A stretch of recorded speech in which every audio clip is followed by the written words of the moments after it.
Hello everyone, and welcome to Being Messianic. Today we're looking at the Hebrew roots and our Christian faith and how do they apply. Last week we were talking about the High Holy Days, and we were able to get through two of the High Holy Days. We did Rosh Hashanah and we did Yom Kippur. So today we're going to finish with those High Holy Days and looking at them and looking at all this. We've talked about that all of these are outlined in the book of Leviticus chapter 23, and that it is a lunar, we're called a lunisolar cycle in the Hebrew calendar, which is a little bit different than the way the modern calendar that we use, which is a Gregorian calendar, which is all solar. So there is a little bit of difference. Also keep in mind that all holidays and all days actually start at sundown. So for the Sabbath, we start at Friday night at sundown and we go to Saturday night. So this is the way our holidays work. All of them work in this pattern. And last night, as I said, we talked about Rosh Hashanah and Yom Kippur. And while we were talking about Rosh Hashanah, I did not catch the date of something until we actually did it.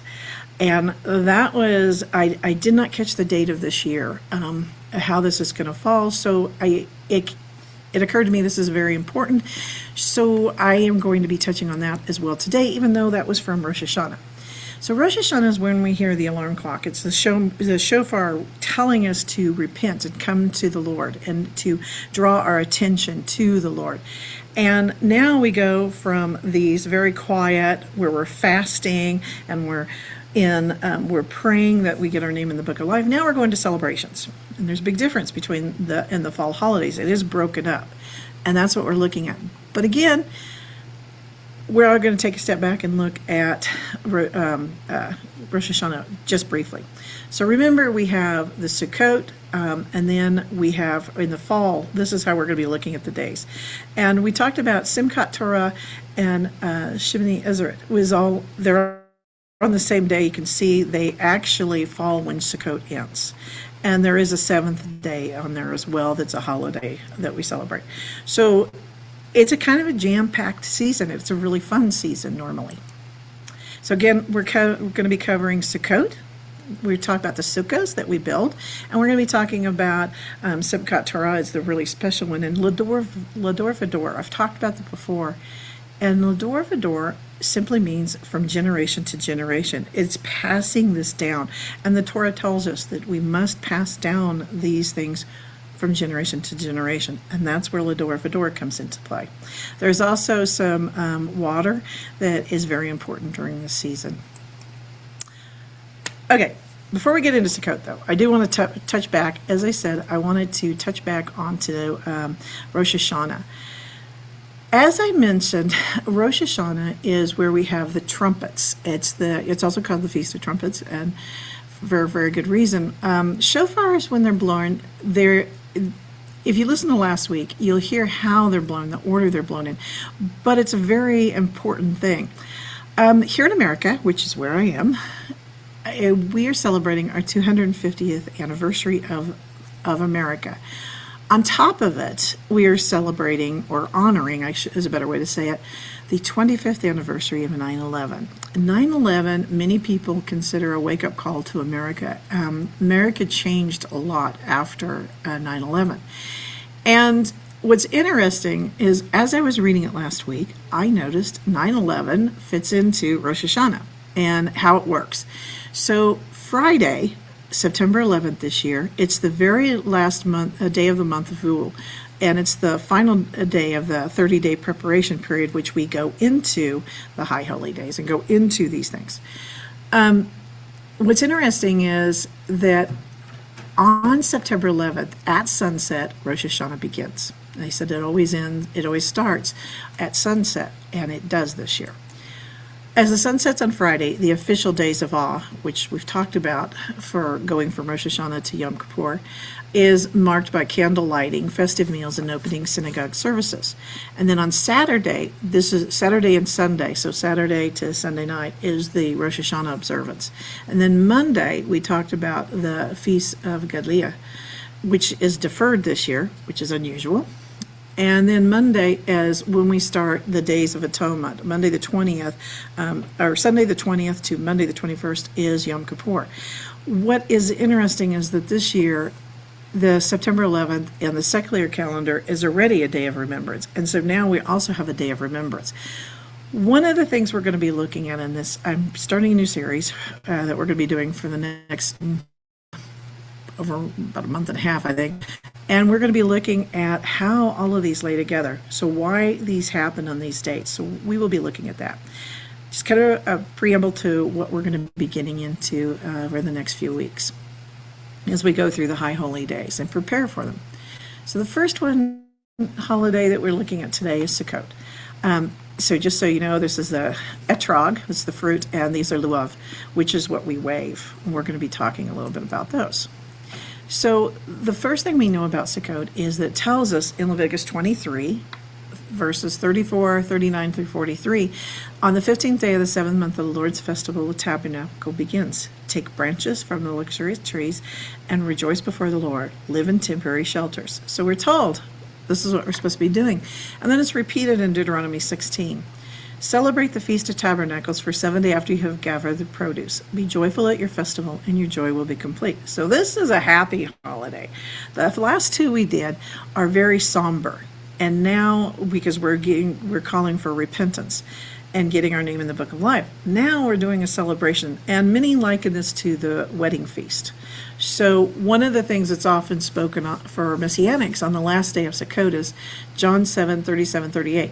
Let anyone who is thirsty come to me and drink. Rivers of living water will flow from within.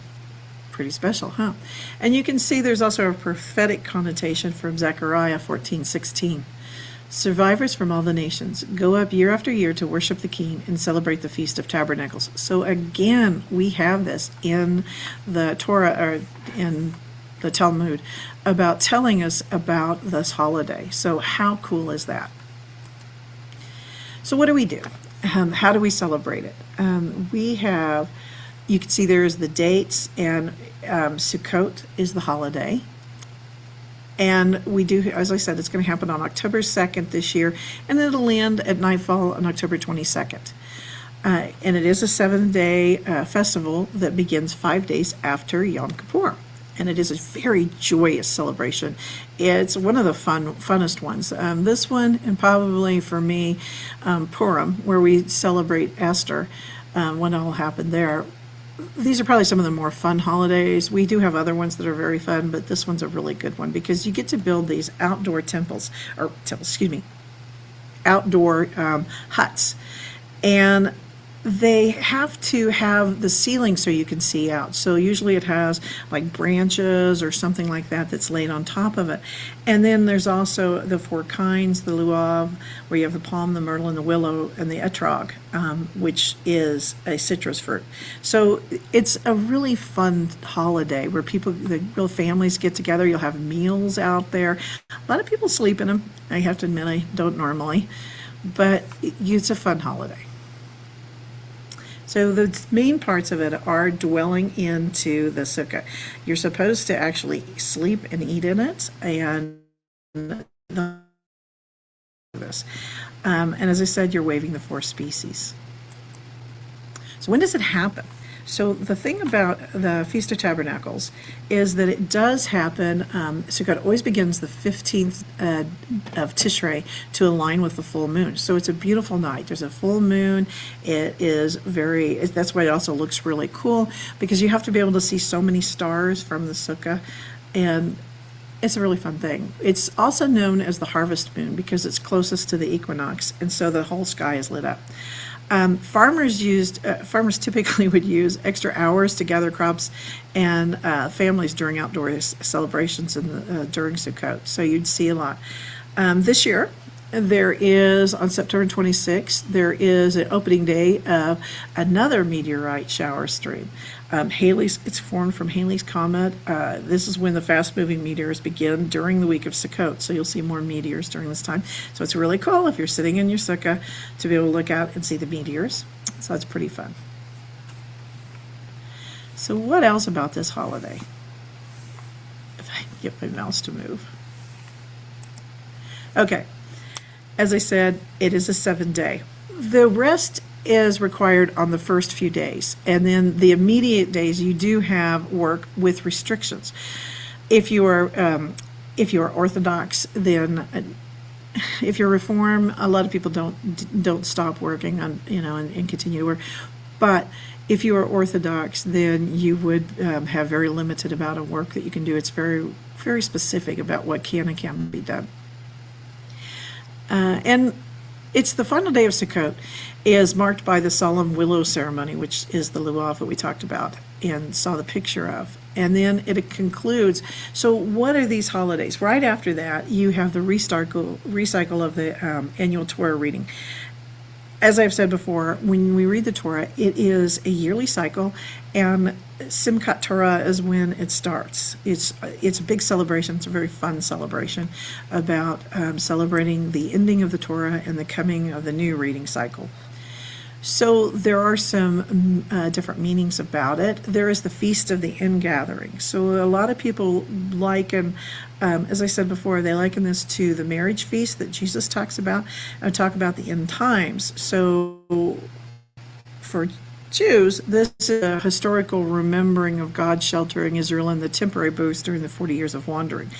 And it is also an agricultural feast because we're giving thanks and expressing gratitude for the autumn harvest. And we also do pray for the rain for the next season to come. And again, staying in a sukkah during this time brings that really together, and it's a very fun holiday for that reason. Kind of a fun fact that there was a massive public sukkah, and that was found in the European medieval manuscripts from the 13th to 15th century, and it's the oldest surviving artistic depictions of an actual sukkah. So kind of a cool picture about it. If you go online, you can find that. So I mentioned that we have the 4 species. So what are those 4 species? The 4 species, we start with, and these are all, we're told this in the book of Leviticus, what we need to have. We're told about all the things we need. So we know the first one is a citron. It's an etrog. It's kind of like a lemon, but it's much bigger. It's very similar, but it's different than that. It symbolizes your heart is the reason they use it. It's the fruit of a very majestic, beautiful tree. It's a huge tree. It has a taste and fragrance, so it's to remind us to excel in Torah study and good deeds. Now the luau, the palm, that is the branches of the palm trees, and it has no taste, no fragrance, but Torah without the outward deeds, the spine, would not be anything. So that's why it's so important. Then you have the myrtle. The boughs of those leafy trees, and they have fragrance, but they have no taste. And it's to remind us good deeds without deep learning is the eye, but that's all it is. We can see it, but that's it. Then we have the willow.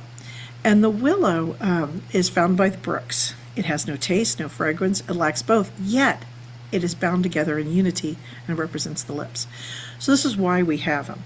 And a little bit more about the etrog is kind of cool. So an etrog, it is originally a hybridized citrus, and it's primarily thick aromatic white rind, and it has a little sour pulp or juice. And you can't, unlike a lemon that you can eat raw, you can't eat it raw. It is something that it's just not, you can't do it.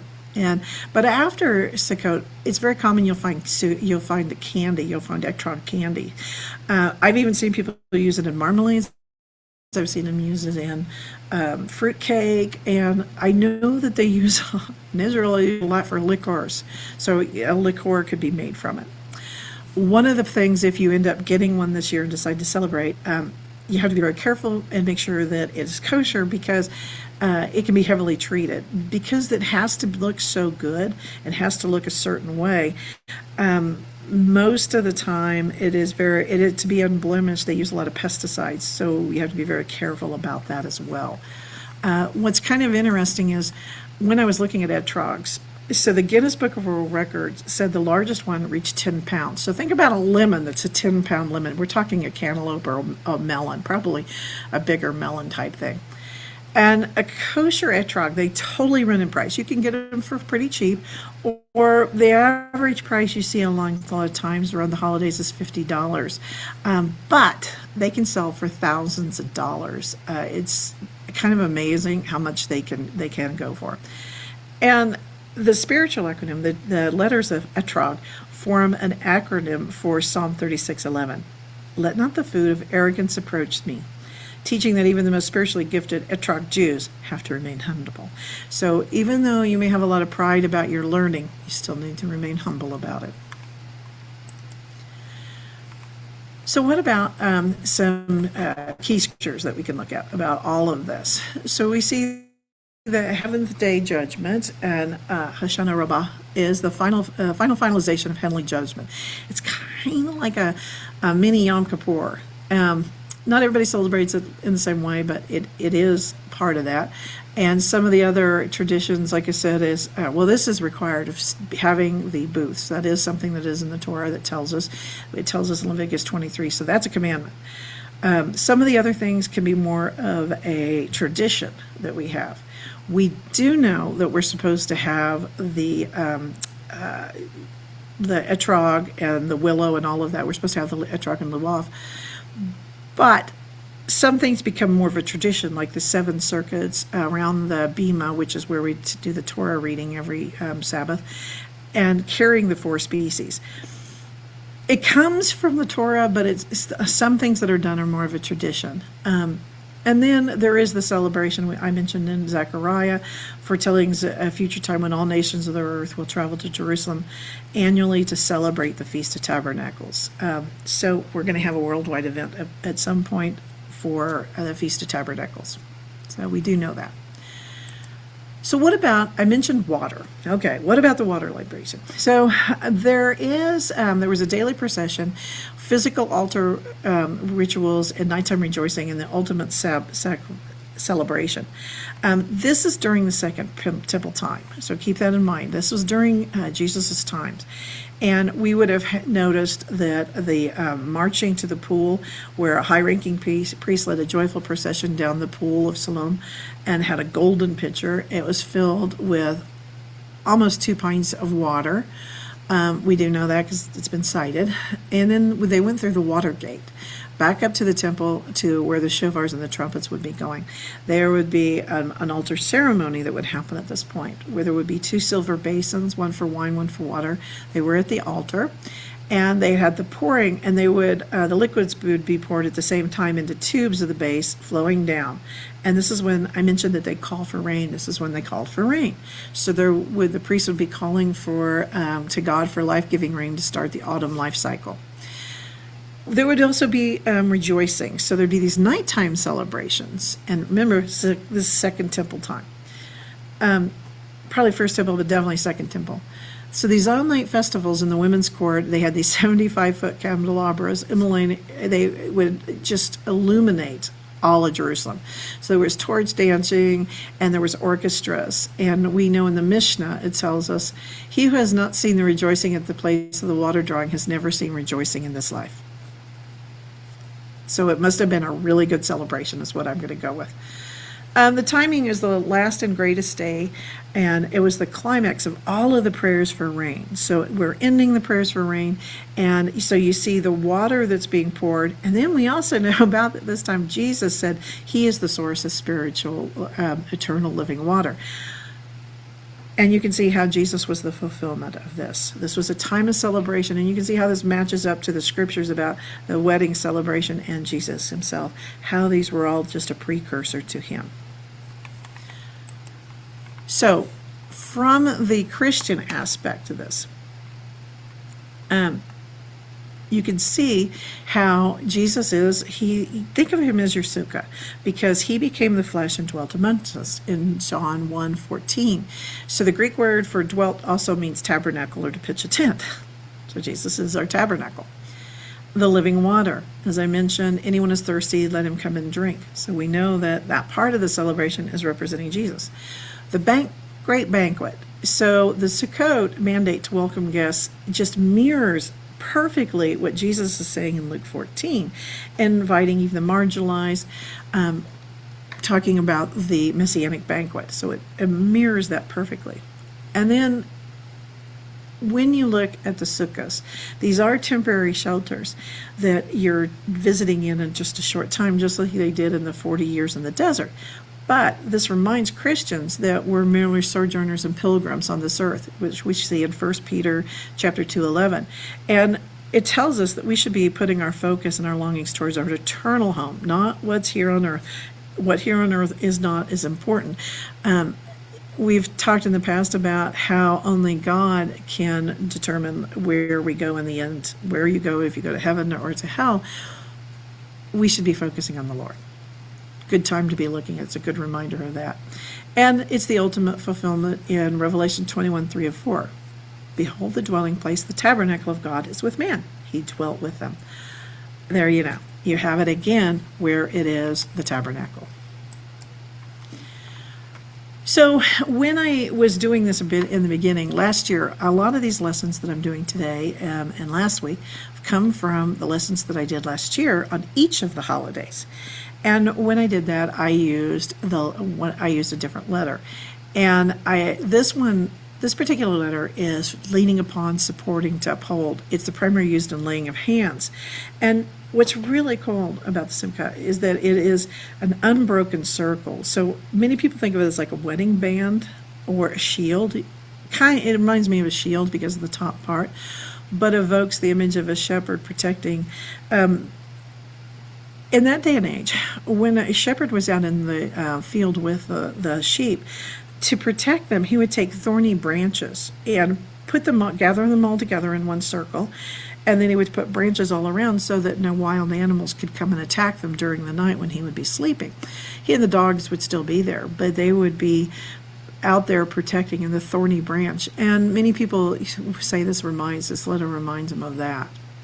It also is connected to the Sukkot, by the endless encircling canopy of God's love for us, chuppah, over his people. It reminds that is chuppah, is what you stand under when you're being married, and it reminds us of that.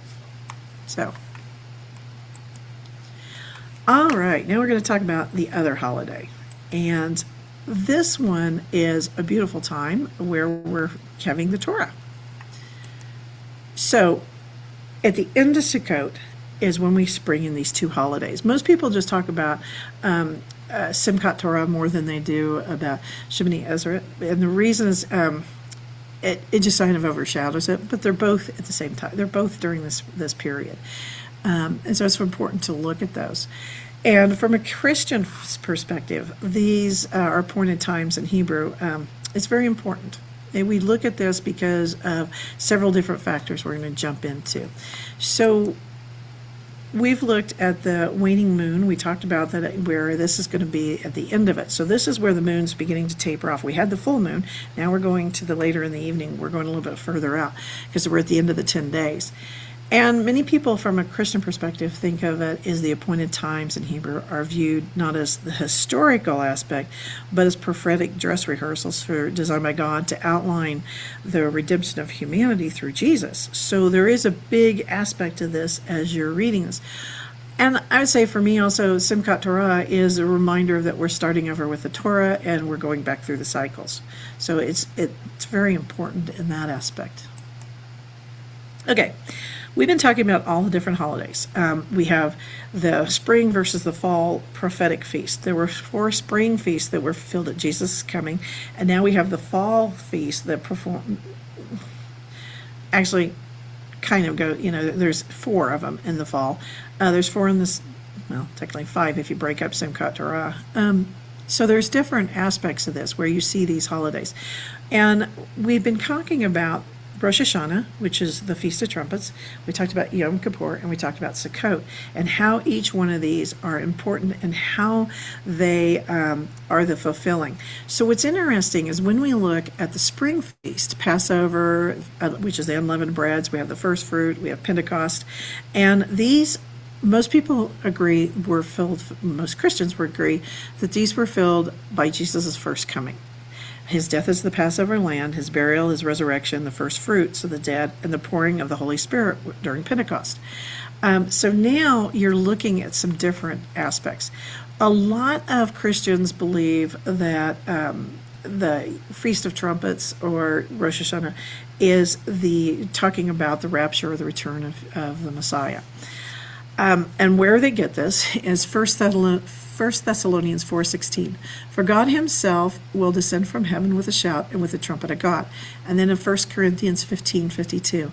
In a moment, the twinkling of an eye, the last trumpet. So many Christians think this is the wake-up call and a picture of the church being gathered at the sound of the trumpet for the final judgment. For Christians, again, the Christians' connection for the Yom Kippur, as I said, is the final atonement, redemption of Israel, and judgment. It's thought of as a complete work. So the New Testament book of Hebrews spends chapter 9 and 10 contrasting the ancient high priest who had to offer animal sacrifices yearly on Yom Kippur with Jesus. Jesus, he sacrificed, and that is the only one that has to be done. It was once and for all. It was the complete and ultimate atonement for the sins. Many Christians associate this solemn day with the time when Israel will acknowledge Jesus as the Messiah. We know in Zechariah 12:10, they will look upon me, the one they have pierced, and the final cleansing of the earth from the sins at the end of the tribulation. So this is where a lot of belief comes from in that.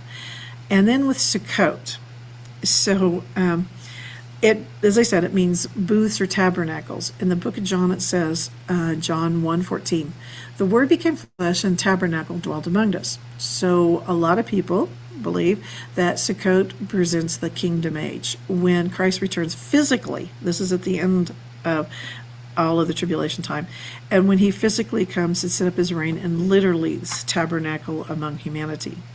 And Zechariah 14:16, it notes a future time when all nations will travel to Jerusalem year after year to celebrate the Feast of Trumpets alongside the King, and this is where these come from.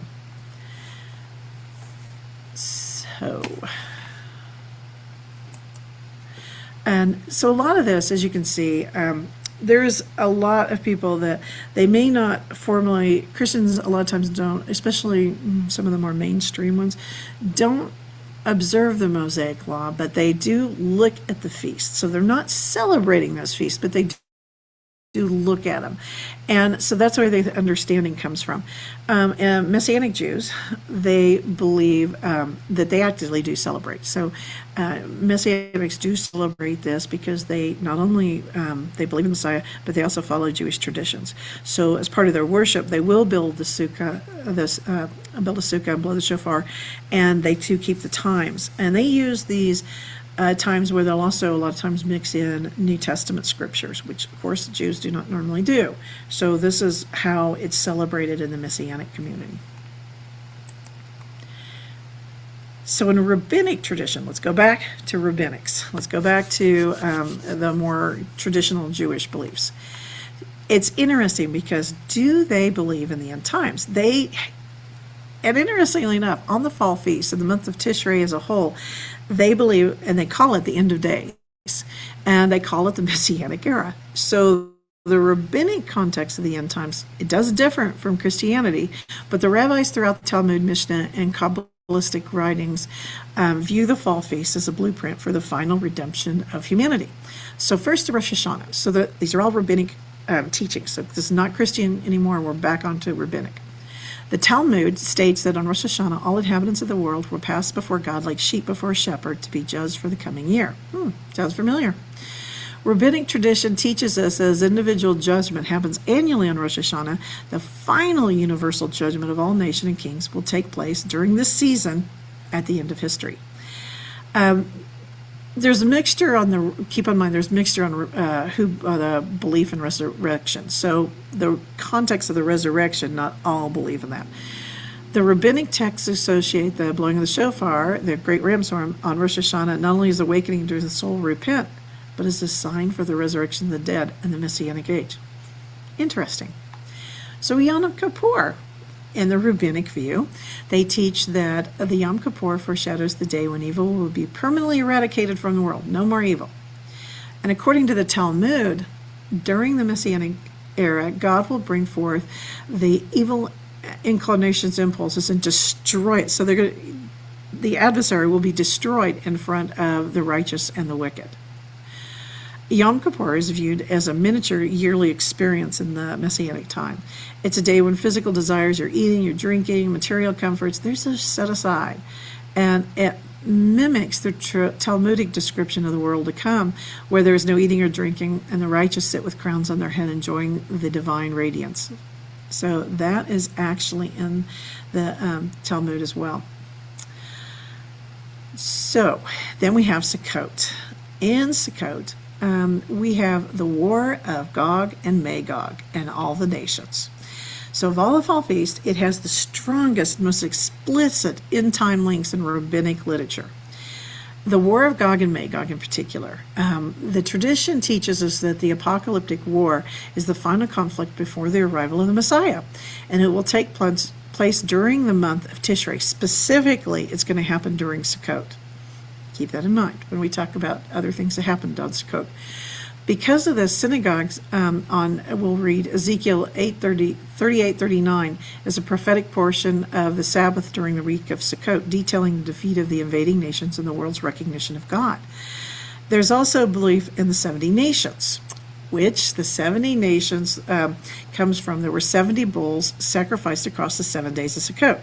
In the Babylonian Talmud, it explained that these 70 sacrifices were offered on behalf of the 70 nations, Gentile nations of the world, praying for Gentiles, praying for their peace, reign, and atonement.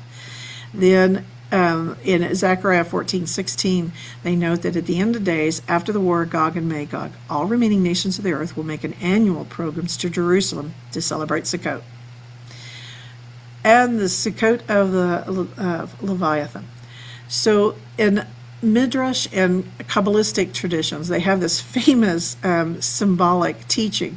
In the Messianic era, God will prepare a massive feast for the righteous inside a temporary shell, a sukkah, from the skin of the legendary sea creature. This is a tradition, keep this in mind. But the skin of the legendary sea creature, Leviathan, symbolizing the ultimate peace and divine protection. So a big party inside of the skin of the Leviathan. Okay, so what about the last holiday here, where we have the Torah foundation? So in Leviticus 23:36, for 7 days present food offering to the Lord, and on the 8th day hold a sacred an assembly and present a food offering to the Lord. It's closing a special assembly. Do not do regular work. So then we see in Revelations 21:3-4. This is on the 8th day. And I heard a loud voice from the throne saying, look, God's dwelling place is now among the people. He will dwell with them. They will be his people, and God will be with them and be their people. He will wipe every tear from their eye, and there'll be no more death, no mourning or crying or pain, for the old order of things has passed away. So this is when we get into our last two. We get into Simchat Torah and Shemini Israel. And we're looking at this. So while Sukkot represents the nations of the world coming together, the 8th day is interpreted by rabbis as the intimate private banquet between God and his people. It's a marriage feast between God and his people. And Jewish thought, the number 7 represents completion of the physical world. So 7 days of creation, 7 days of Sukkot. And the number 8 is the day which the supernatural and beyond physical time. So rabbis view the 8th day as a picture of the world to come, and the eternal state that exists after the Messianic era, which time as we know it is no longer existing, and humanity will dwell with uninterrupted joy with the Creator. But all of our timelines that we think of now are gone. So that is the rabbinic teachings. So as I said, we're looking at the holiday. During this time, these 2 holidays, we're looking at work restriction. No ordinary work is done those days. And at the end of it, as Yitzchar, we're actually doing a remembrance of our deceased relatives that have died in the past year. Or you can say other ones, but usually it's the ones in the past year, so we're doing a remembrance of them. So as you can see, these are 2 holidays that are back to back. One of them is a solemn one where you have this standalone holiday right after Sukkot. I mean, just boom, right after Sukkot. So you've gone from this huge outdoor festival to you're leaving the Sukkah, and you have to go into the you're focusing more to going back indoors, and there is you're saying a prayer that's recited. It's restart of the rainy season, and you're doing the remembrance of the dead. Then you have the more rejoicing, which is the very next day. They're tied together. And this one is a very joyous celebration of having the Torah. It's marking the annual weekly Torah portion cycle, and you're doing the circuits around the bima where it's generation.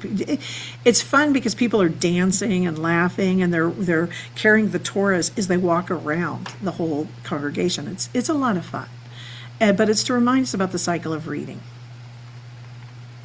Okay. So there are some key scriptures about this where we have the Torah commands us to do this, Leviticus 23 and in Numbers 29:35, where it tells us to have a sacred day and rest from ordinary work. Nehemiah 8:18 gives us a historical account of celebrating this, the sacred eighth day assembly. We know that the ark and the tablets, which were in the Holy of Holies, the description of those are in Exodus 31:18, Exodus 34, and Deuteronomy 10:5. And these are the time when the Torah, the tablets, we have the tablets now, and we're celebrating the tablets, and they were put into the ark. And this is when this is doing. So in tradition, and this is more of a tradition, but in tradition, inside of the ark is the broken first set of the tablets that were on Mount Sinai, and then you have the ones that Moses had to write as God told him. This is the second set. Both sets are in the Ark of the Covenant, is what is believed. And then we have to fulfill this for us, for Christians, is Jesus is the living Word. You see this in John 1:1 and 14, and Matthew 5:17.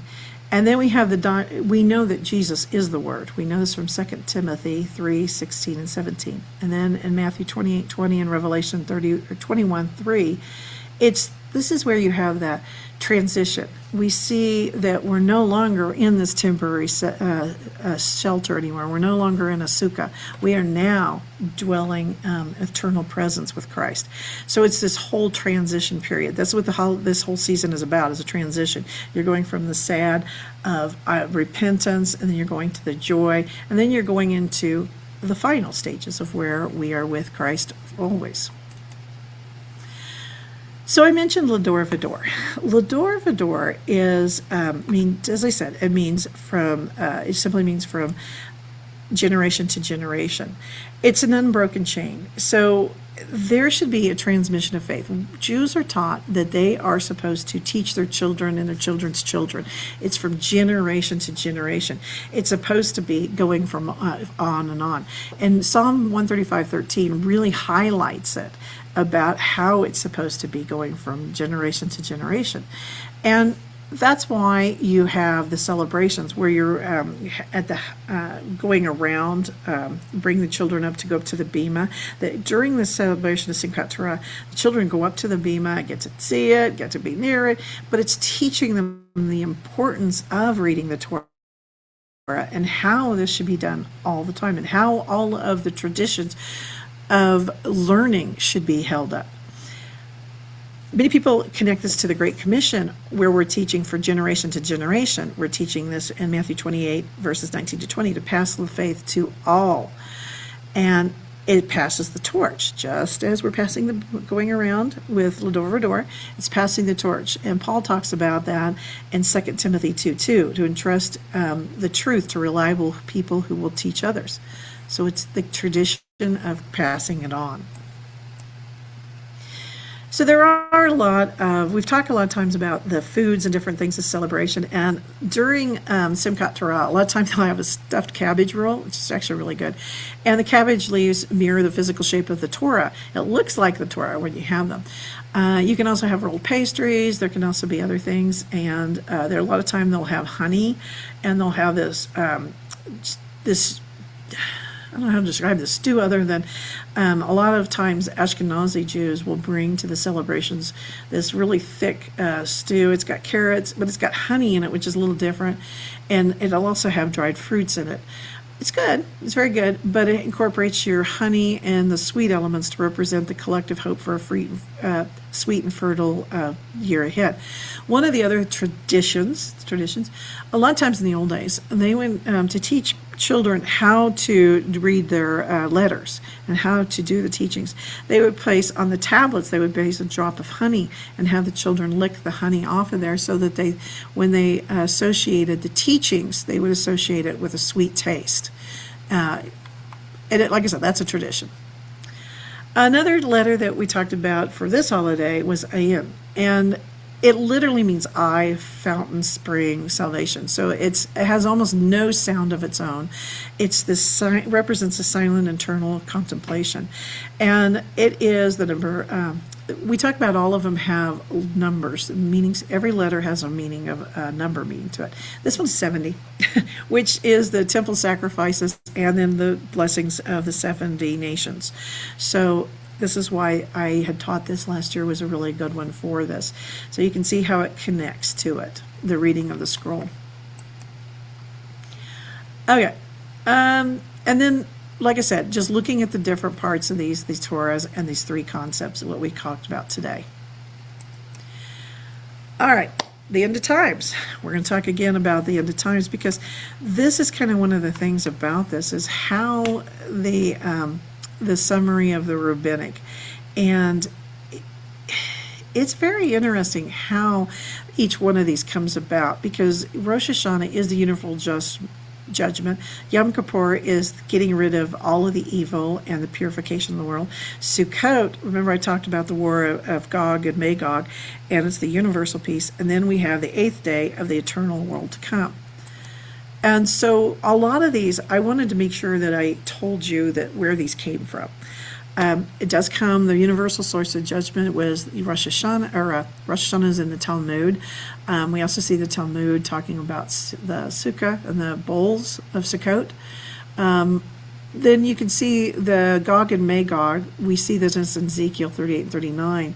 And the Sukkah of Leviathan. Again, that's a tradition, but we do see it in the Talmud. So I just wanted to make sure that I gave where these can be found. And I've talked in the past about more of the mystical aspects of Jewish writing. And if we look at this through the lens of the Zohar, it kind of shifts a little bit differently of how they look at it. Not all Jews look at it this way, but again, this is one teaching.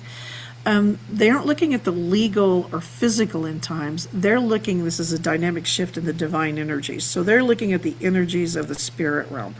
That's what they tend to look at more.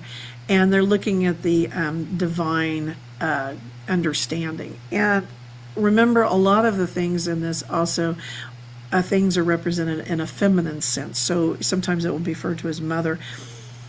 What they would refer to as, we refer to as the Holy Spirit, the entities of the Holy Spirit, they refer to as more of a female state. So this is where some of these things come from. So it is a very different, it's very, very different aspect, and it does look differently as the traditional rabbinic teachings.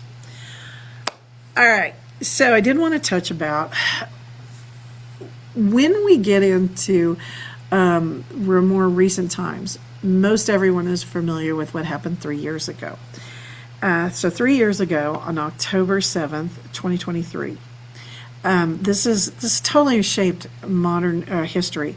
And when we think of Sukkot now and Simchat Torah, these tie into it. So on that morning, Jewish communities in Israel and around the world were celebrating Simchat Torah, which is the joyous celebration. It's the end of Sukkot, so it was the ending Sukkot, and then the beginning of Simchat Torah. And the militant group Hamas launched a massive and coordinated surprise attack from the Gaza into southern Israel. This was a joyous holiday, and it was a beautiful time. They were singing, dancing. In the synagogues, they would have been carrying the Torah scrolls. And during this time is when they launched a surprise attack. It totally echoes the 1973 Yom Kippur attack, which, interestingly enough, happened October 6th, 50 years prior. And 50 years later, on October 6th and 7th, is when this all was starting. So technically it happened on October 7th, but it was forming and getting ready on October 6th. So these two can be tied together in many ways. So you had the joyous atmosphere. You had the seventh and final day of Sukkot, and that night had begun as this outdoor celebration to mark the holiday weekend. This is when we had the breach and attack. So thousands of armed militants breached the border fence, spreading into Gaza and southern Israel. They targeted the civilian communities and towns, the military bases, and the outdoor festival. It was called the Nova Music Festival, which was held near the border as an outdoor celebration mirroring the Sukkot season.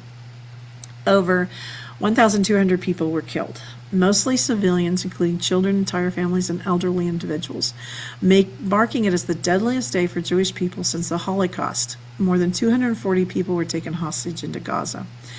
So the regional impact. The attack triggered a major war, of course, and the conflict in the Middle East that has seen such a rise in anti-Semitism that we see now around the world. And what's interesting, the Nova Festival, officially billed as the Supernova Sukkot Gathering, took place at the very end of the 7 days and transitioned into this. And so when we look at the calendar breakdown, it is amazing how they ended up being so close together.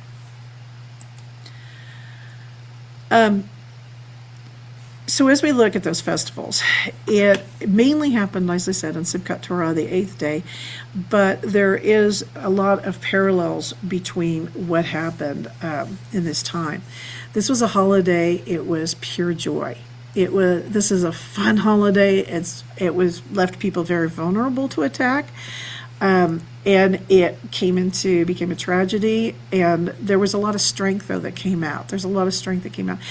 And people have really used this as Lador Vador, teaching from generation, how important, no matter even with hardships, even with all of these things that have happened, though all the times that the enemy has tried to kill the Jewish people, and chose to try to annihilate them, they continue to teach their children and their children's children to have joy in this time as well, and to celebrate the holidays as the Lord told them to do. So it's a very hard time, but it is kind of an interesting thing about that. So before and after the holidays, I know I'm going a little bit long today, but I did want to talk about something that really struck me about sandwiching in the holidays. So Tish B'Av just happened recently. Tish B'Av is a holiday when the first temple and the second temple were destroyed on the same day. What's interesting is that they did happen on the exact same day. And we have a holiday for that, which is Jewish tradition. Unlike this one, it's not celebrated. It's observed as a day of solemn, deep, more national mourning. It's considered the saddest day in the Jewish calendar, marking both the destruction of the first and the second temple. So there are some real prohibitions during this time. There's a 25-hour fast. You can't eat or drink, bathe, no lotions, no wearing leather. You can't have any relationships intimate relationships, and many expressions of mourning include sitting on the floor, the dim lighting. They'll have the ark. They'll remove it, and there's no study, because studying the Torah, as I said, is a joyous time, so we can't do that as well. So there's a prayer, there's reciting, there's no morning tefillin. This is the time you knit it you don't wear the tefillin in the morning, but you wear it in the afternoon. There's a lot of traditions. In the afternoon ceremonies, you can actually start getting back to normal. The reason I wanted to touch on that is because then I also wanted to touch the night of the broken glass, because these things are really tying together. So this one, in this particular time, it was November 7th of 1938. A 17-year-old Polish Jew living in Paris shot Ernest von Roth, a German diplomat. And the teenager was so distraught after learning his family had been rounded up, expelled into Germany, and a cold no man's war on the border, that he killed this German. And because of this, when the German died, it became a Nazi propaganda. Propaganda Minister Joseph Goebbels and SS leadership used an excuse to launch a spontaneous uprising.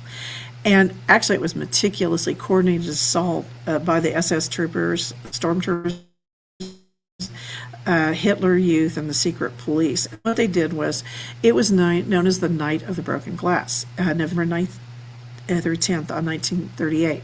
But it was a massive statewide thing that happened and where they did it. And so what they did was they shattered all of the glass. They were going around to only the Jewish-owned storefronts, and they littered the streets of the German and Austrian cities. The destruction of over 1,000 synagogues where torch ransacked or completely destroyed during this time. Firefighters were ordered to let them burn and only intervene if the flames were going to threaten an Aryan or German community. So there were over 7,000 Jewish-owned businesses were looted or destroyed, thousands of private homes and Jewish cemeteries. It was dozens of Jewish people were murdered that night. And in the aftermath, death tolls reached hundreds as a result of the beatings and torture. There were mass arrests of Jews. So approximately 30,000 Jewish men rounded up and sent to concentration camps. And this was the first time the Nazis used this to conduct this. And there was a cruel aftermath of it as well. Following the attack, they added insult to injury. There was a fine where the Nazi government determined that the Jewish community was responsible for the destruction of the Jewish community, and they put 1 billion Reichsmark fine, which is about 400 million, on the German Jews. They confiscated all of the insurance payouts because they said that the Jews owed them for this destruction. And then they closed the borders so that many Jewish children were sent away, but adults could not go. So why do all that matter?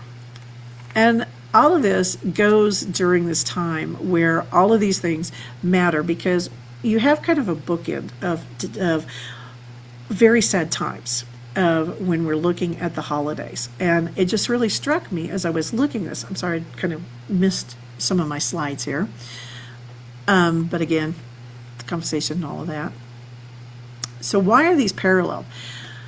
What it really looked at is that these are some of the most profound parallels in Jewish history. While they were separated by centuries, these events represent pivotal thresholds, and brewing hatred erupted into catastrophic, irreversible destruction to the Jewish people. And you can see that there's a lot of parallels between the two, where the destruction of the temple, the destruction of the Tisha B'Av, and you can see how these two really touch each other, and how one was before the holidays, one was at the end. And you can see there's an echo. What's interesting is there were milestones. The Holocaust after Tisha B'Av, we see where there's a chilling connection. So you can see World War I began when Germany declared war on Russia on Tisha B'Av. And then you have the deportations. And so you can see all of these things are happening on the Jewish high holy days. And Jewish thought the destruction of the temple was a spiritual rupture. When we have the burning of the synagogues on the night of the broken glass, it's a warning the moral fabric of the society completely collapsed. Where they burn books, they will also in the end, burn human beings. And it became the grim harbinger of the crematorium, proving that when the sacred spaces of people are marked for total destruction, the people themselves will follow. So why does that look at? That also, think about that as you think about what happened on Sukkot 3 years ago, how these all parallel. There's a lot of parallels that we see in all of these things. And you can see the meteor activity during these times. And you can see, I put up here on the slide where you have the summer and you have the autumn anniversaries of these. What's interesting is there are some astronomical events. Around Tisha B'Av is where you have the standard moving. This year, there was a lot of meteorites coming. We saw quite a few different ones. And I know Pastor Rebecca Lynn has talked about some of the things in the night sky and the solar eclipse. So one of those things to look at. And she also has talked about the blood moons. So I would encourage you to go back to her lessons about these. So what happens around this year around the night of broken glass? Well, we have the exact new moon. It's pitch black darkness with zero light pollution. There is a meteor shower during that time, and it'll be time for watching all this. So more of a historical reflection, it's a quiet night. It offers the growing moon during the summer fast and the darkened moon. This is the darkened moon aspect of where we remember. So they're exactly bookend, but they're pretty good of bookends to the high holy days where you have big events that are happening on these things. And you can see how these destructions lead into these. That you end up, you have Tisha B'Av, then you go to the high holy days, then you have Sukkot. So you can see how they kind of book in and go into this, and mirrors what we're taught in the New Testament as well. So you see the low point where you're having the loss, and then you have the high point is Sukkot. So you're going from the lowest point of being in mourning to the celebration. And again, just a quick recap, you have Rosh Hashanah, Yom Kippur, Sukkot, and Shabbat Torah. You have those holidays in the fall. So I'm going to be starting a new series. Why this series? Because as I started, this is a long lesson. I know it's a long lesson, a lot of information, but it's even more. When I started looking at the mathematical, because I kept looking at there's so many things in the sky happening, there's so many things on Earth happening, and are these possible? Well, we've talked about Peter Stoner math and using the same math for these things that have happened on the same dates and the same time frame that we're going to be looking at over the next quite a few weeks. It's actually 1 in 230 trillion. Is possibilities of things happening at the same time. So we're going to be looking at some classes about the celestial clock. We're looking at some geometry. We're going to look at geometry and also looking at the night sky is what we're looking at. Then we're going to be looking at the voice of the earth, what happens here on Earth. There's been more wildfires. And we're going to be looking for what the holiday, the year is, and the high holy events. Then we're going to be following up with some other following weeks and looking at all of the different aspects. So that's how we're going to be working. So the reason I have decided to do that is because of something that actually happened this weekend. I was debating on it, and it really turned around and made me decide to do it. So this weekend, in the same area that we're having all the wildfires, which are very unusual wildfires here in the Pacific Northwest in America, at the exact same time we're having those, when they're starting to die down a little bit, we had a very unusual meteor shower. And what happened, it's called a hyperbolee. I think that's how I say it. I'm going to have to double check. But it's not like normal meteor showers. This one was a bright flash that went over. It was a multi-second flash visible in broad daylight across Washington, Idaho, Oregon, and southern British Columbia. It was 15 to 20 degrees, which is brighter than a full moon. It approaches the brightness of the sun that was seen. And a lot of people reported a very low frequency acoustic boom and window shattering. And we're going to go into that a lot more. But why is that so important? Because it just happens on August 14th. As I said, in the Torah, we read the same thing every year. It's in a cycle. It goes through a cycle. So this particular holiday is called the Sabbath of Comfort. And it's into the Rosh Hashanah, which is the 30 days of repentance. And on Friday, it was called the Sabbath of Comfort, where we just got done with Tisha B'Av. And so this is why we're doing this. The prophetic reading was Isaiah 40, verse 1 through 26. Comfort my people, says your God. Speak tenderly, Jerusalem, and proclaim to her that the hard service has been completed, that her sin has been paid for. That's in Isaiah 40 again. At the exact moment that Isaiah 40 would have been being read, lift up your eyes, and the exact day that it would be being read. Lift up your eyes and see who created these, who brings the starry host by number and calls them by name. We have an asteroid coming through. And so this also is, this holiday, this weekend, was also the countdown to Yom Kippur. So when we started, so there's a lot more. This is when we're looking about Moses on Mount Sinai. There's a lot of stuff going on all this.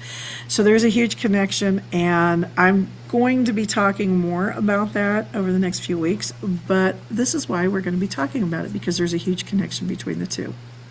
So I know I hit you with a lot today, and we're right at time, but I am going to open it up for questions.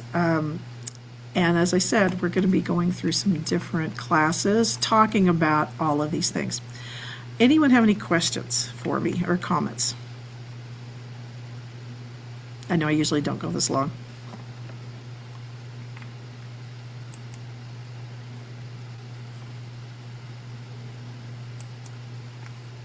All right. Well, if you have questions about what I'm talking about with the classes, I know I hit you with a ton today. I know that. And I am sorry, but I needed to get through the last of the High Holy Days and kind of tie why this is important. Next week, again, we're going to be looking at the night sky. We're going to be looking at how all of these things play together. So, if we don't have any comments or questions, which I don't think we do, I'm going to go ahead and let us close in prayer so that you have time. And I would encourage you to go back and listen to Pastor Rebecca Lynn's messages about all the things happening in the sky and all the different things happening, because there's a lot that ties in together. But now you have kind of a basis of the High Holy Days. And if you want to go in, we spent more time last year going over each holiday. So let's end in prayer. Heavenly, thank you so much for allowing us to come together and talk about the High Holy Days, just through everything. We love you and we honor you and we worship you. We thank you so much for that. And Lord, if there were any connections formed today, we ask that those be broken so that we remain holy unto you. In your precious name, amen. Shalom, everyone. Have a great week. And hope to see you throughout the week, and definitely see you on the Sabbath. And next week, like I said, we'll be talking about the night sky. Bye, everyone.